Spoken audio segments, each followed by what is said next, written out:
May 1945. The guns have fallen silent across Europe. In bombed-out cities from Minsk to Stalingrad, the rubble stretches for miles in every direction.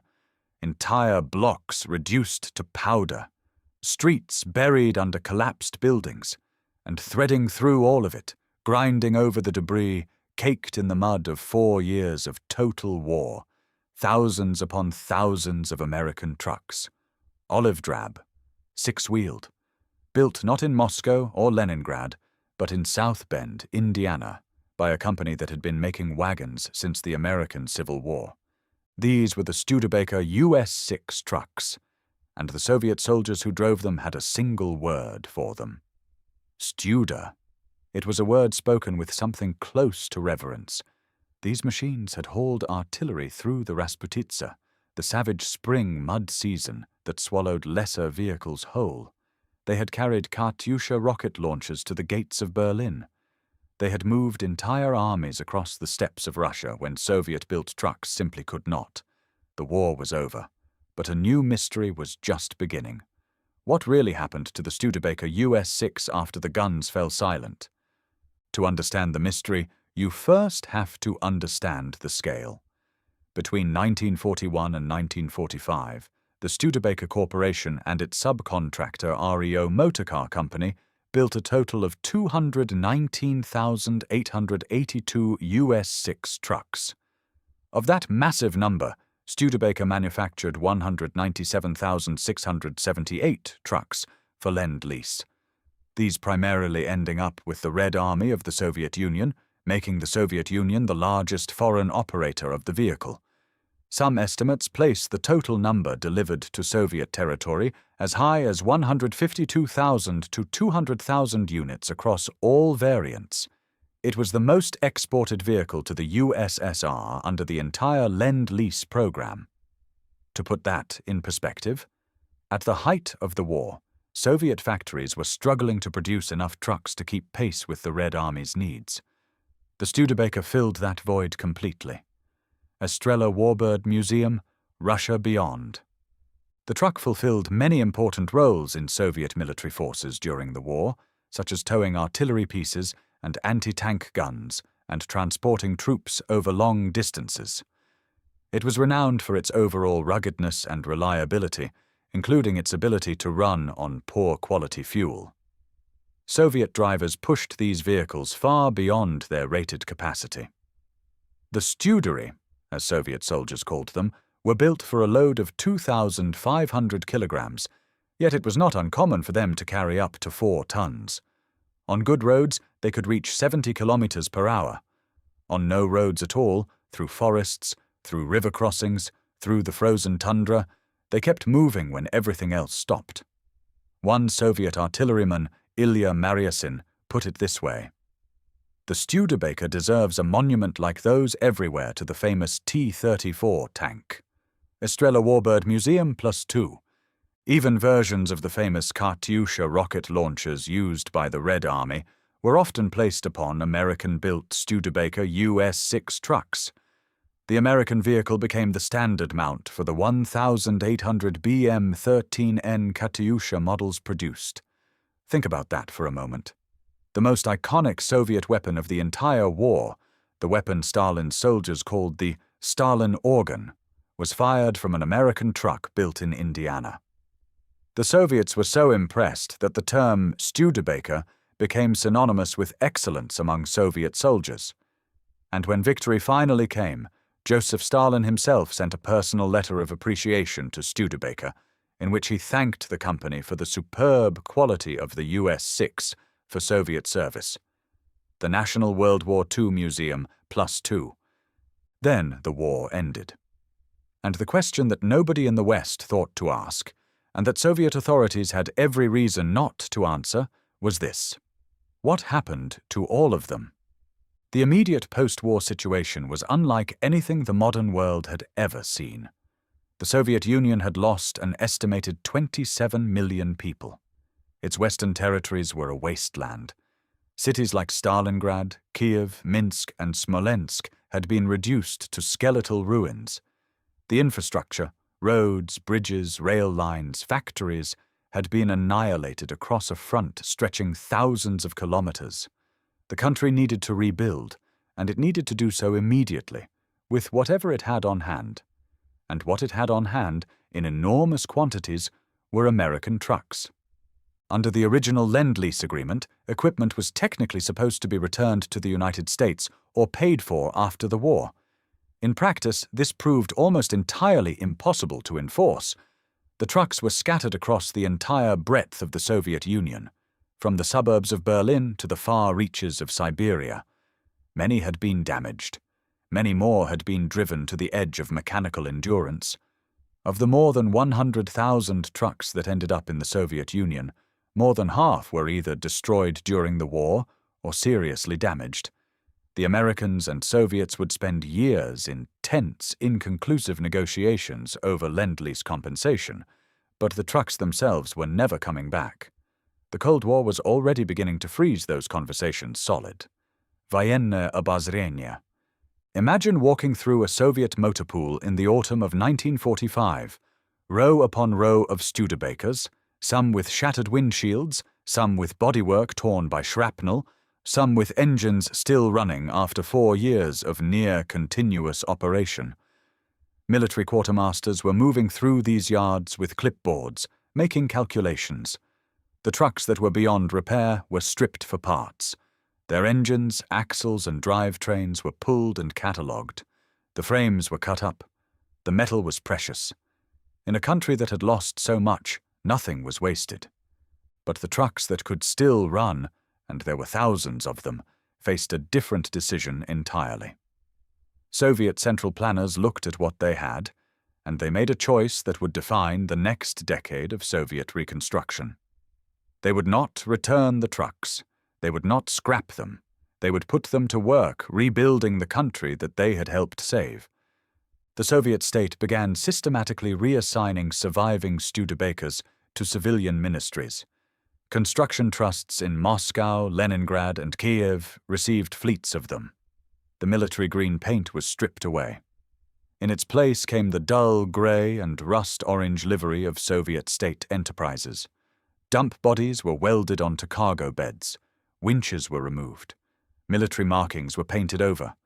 The trucks that had carried rocket launchers to Berlin were now carrying gravel to construction sites, timber to sawmills, coal to power stations.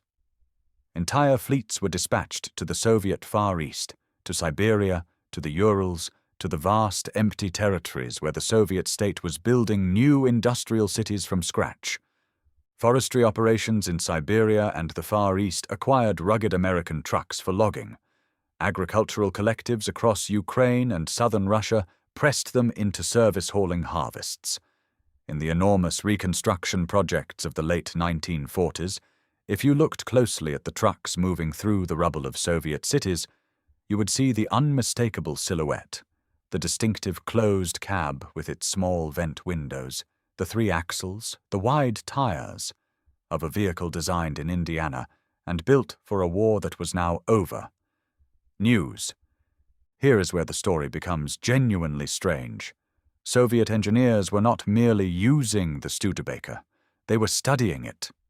Intensely, systematically. Some Studebaker US6 trucks that were shipped to the Soviet Union during the war and decommissioned from service after 1945 had their cabs and components taken off and used in the prototypes of the Gaz-51 truck, which eventually underwent mass production in 1946. Soviet designers at the ZIS factory in Moscow went further still. They measured the US-6's frame dimensions. They analyzed its 6-wheel drive system. They studied its suspension geometry and its drivetrain layout. And then they built their own version. The construction of the Studebaker US6 strongly influenced the construction of the post-war ZIS 151 truck, which then evolved into the ZIL 157 truck, which remained in production until 1995. Fandom. Read that date again. 1995.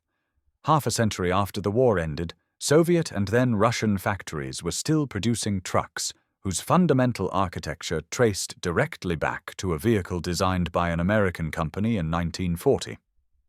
The Studebaker US6 did not just help the Soviets win the war, it became the genetic blueprint for the Soviet truck industry for the next 50 years.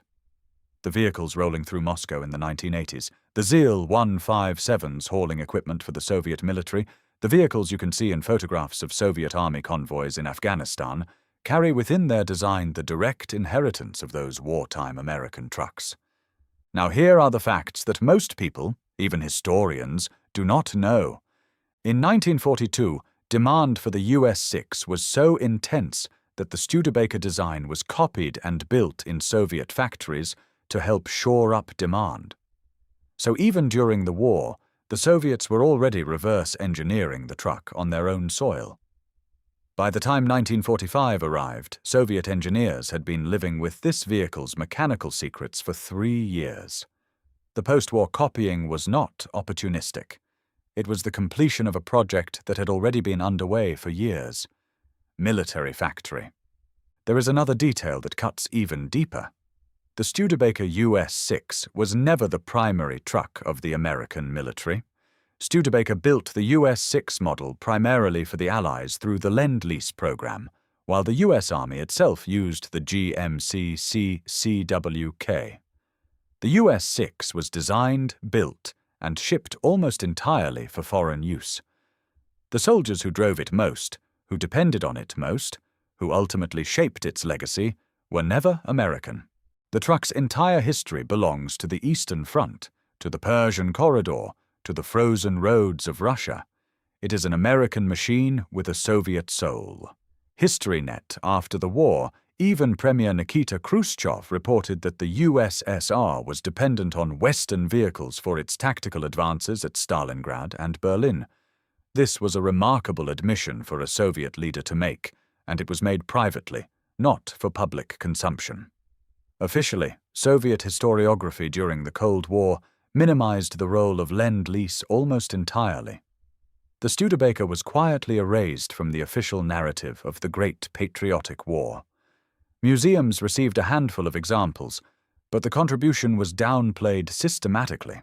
The trucks had rebuilt the country, and then the country pretended they had never existed. The National World War II Museum.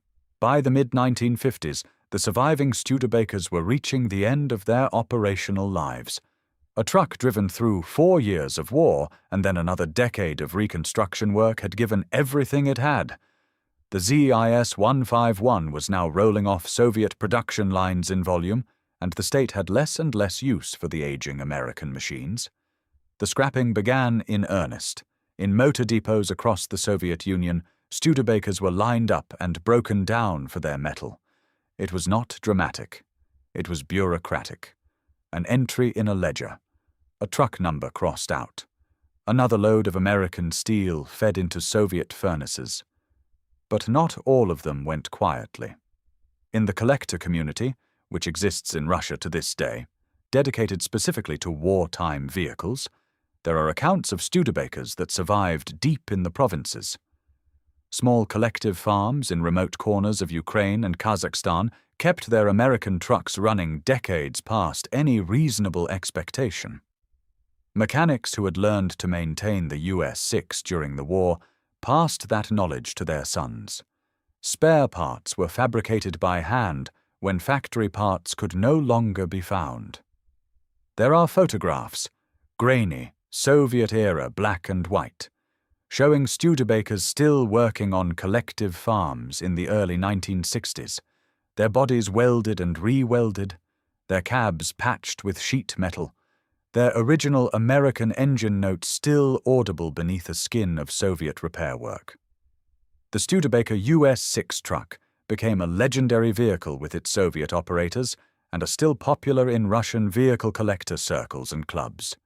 Today, a small number of genuine US6 examples survive in museums and private collections across Russia, Ukraine, and the former Soviet states. The Central Museum of the Armed Forces in Moscow preserved examples as representative artifacts of Lend-Lease assistance. Others have turned up in provincial collections, maintained not because of any official directive, but because local veterans refused to let them go. Fandom in the West, survivors exist too.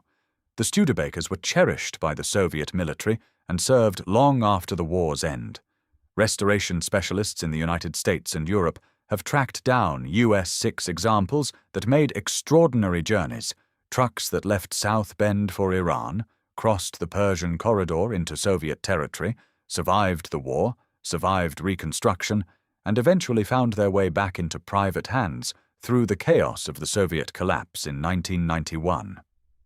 When the USSR dissolved and state motor depots were liquidated, some of what came out of storage was unexpected. Old machines, American machines, machines that should not, by any reasonable calculation, have survived. Auto Restorer, there is something profound in that survival. The Studebaker US6 began its life as a product of American industry, built on an assembly line in Indiana by workers who would never see the Eastern Front, shipped across oceans and continents to soldiers who would never visit Indiana. It won a war. Then it rebuilt a country. Then it fathered an entire generation of Soviet trucks that outlasted the Soviet Union itself. And then, in ones and twos, a handful of them survived long enough to be found by people who understood what they were looking at. The word Studer, that affectionate Russian diminutive, entered the Soviet language and stayed there. For a generation of Red Army veterans, it was not just a truck. It was the vehicle that got them to Berlin. It was the machine that carried the rockets that broke the German lines. It was, in the words of one soldier, deserving of a monument. No monument was ever built. But the ZIL 157 that rolled off Soviet production lines until 1995, carrying its American bones under a Soviet skin, was perhaps monument enough. Every time one of those trucks turned a corner in Moscow or Vladivostok or Kabul, the ghost of a Studebaker was somewhere inside it, still working, still moving, still carrying the weight of a world that had been broken and had to be rebuilt. The war ended in 1945. The trucks kept going. That, in the end, is the only epitaph they